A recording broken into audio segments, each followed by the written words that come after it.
ఈ రోజు దేశవ్యాప్తంగా సింగరేణి కార్మికుల సమ్మె.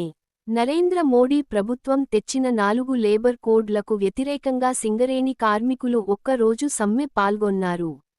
కొత్తగూడెంలోని సింగరేణి 5 ఇంక్లైన్ గనిలో కార్మికులు సంపూర్ణంగా సమ్మెలో పాల్గొన్నారు.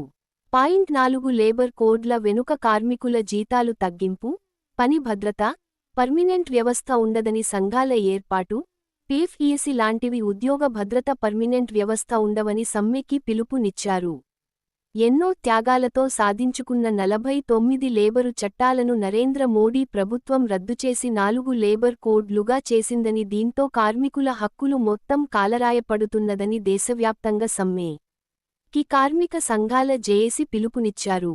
సింగరేణి దేశవ్యాప్తంగా సమ్మెలో జాతీయ కార్మిక సంఘాలైన Singareni collieries workers union ATUC, Singareni coal mines labour union INTUC, Singareni collieries employees union CITU, Godavari లోయబొగ్గు గని కార్మిక సంఘం ILTTU, trade union central of India TUC తో పాటు తెలంగాణ బొగ్గు గని కార్మిక సంఘం టీబీజీకేఎస్, పలు కార్మిక సంఘాలు జేఏసీగా ఏర్పడి సమ్మెలో కార్మిక వర్గం అధిక సంఖ్యలో పాల్గొని జయప్రదం చేయాలని సమ్మెలో పాల్గొన్నాయి.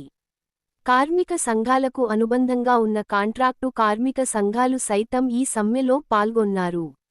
సింగరేణిలో విధులు బహిష్కరించాలని కార్మిక సంఘాల పిలుపునిస్తే మరొక వైపు కార్మికులు సమ్మెలో పాల్గొనవద్దని సింగరేణి యాజమాన్యం ప్రచారం చేస్తుంది. సమ్మె జరిగితే ఒక్కరోజులో సింగరేణి సంస్థకు 76 కోట్ల రూపాయలు నష్టం వాటిల్లుతుందని యాజమాన్యం కరపత్రాలు, వాల్పోస్టర్లతో ప్రచారం చేస్తోంది. అయినా కార్మికులు స్వచ్ఛందంగా బందులో పాల్గొన్నారు.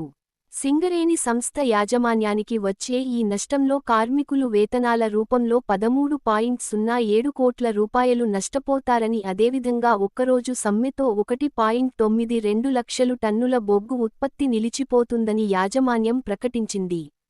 అందువల్ల కార్మికులు సమ్మెకు దూరంగా ఉండాలని సింగరేణి యాజమాన్యం ప్రచారం చేస్తోంది.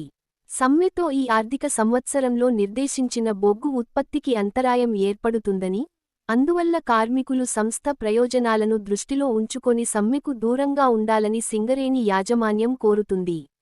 ఈ జరగబోయే సమ్మెకు కార్మికులు దూరంగా ఉండాలని, విధులకు హాజరుకావాలని సింగరేణి యాజమాన్యం విజ్ఞప్తి చేసినా కూడా పట్టించుకోకుండా కార్మికులు సమ్మెలో పాల్గొన్నారు.